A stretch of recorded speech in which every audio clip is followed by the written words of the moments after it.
অনেক অনেক আগে এক ঘন জঙ্গলে অনেক রকম পশু পাখি একসাথে বাস করত। সেই জঙ্গলের রাজা ছিল এক ভয়ঙ্কর সিংহ।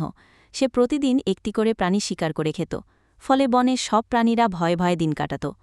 একদিন সবাই মিলে এক সভা করল। তারা ঠিক করল, আমরা রোজ একটি করে প্রাণী নিজেরাই সিংহের কাছে পাঠিয়ে দেব, যাতে সে অন্য কাউকে না মারে। এতে অন্তত বাকি সবাই বাঁচতে পারবে। সিংহই প্রস্তাবে রাজি হল। এরপর থেকে প্রতিদিন এক একটি প্রাণী তার কাছে যেত এবং সে তাকে খেয়ে ফেলত। সে ভাবল, এইভাবে তো আমরা সবাই একদিন না একদিন মারা যাব, কিছু একটা করতে হবে। তাই খরগোশটি ইচ্ছে করে অনেক দেরিতে সিংহের কাছে গেল। সিংহ তখন খুব রেগে গিয়ে গর্জন করে বলল, তুমি এত দেরি করলে কেন? আমি এখন তোমার সঙ্গে সঙ্গে আরও 10টা প্রাণী মেরে ফেলব। খরগোশ বলল, মহারাজ, আমি তো সময় মতোই রওনা দিয়েছিলাম, কিন্তু পথে আসতে আসতে এক বিশাল সিংহ আমাকে আটকে দেয়। সে বলল, এই জঙ্গলের আসল রাজা সে।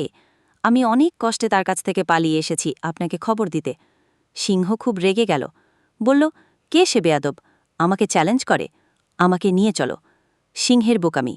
খরগোশ তখন সিংহকে এক পুকুরের ধারে নিয়ে গেল। বলল, ওই পানির নিচেই আছে সেই সিংহ। সিংহ পানিতে তাকিয়ে দেখল নিজের প্রতিচ্ছবি। সে ভাবল, সত্যি অন্য এক সিংহ নিচে আছে।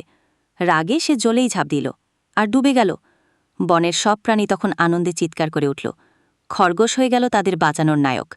গল্পের শিক্ষা: বুদ্ধি সবসময় শক্তির চেয়ে বড়। ধৈর্য ও সাহস থাকলে যে কোনো সমস্যার সমাধান করা যায়।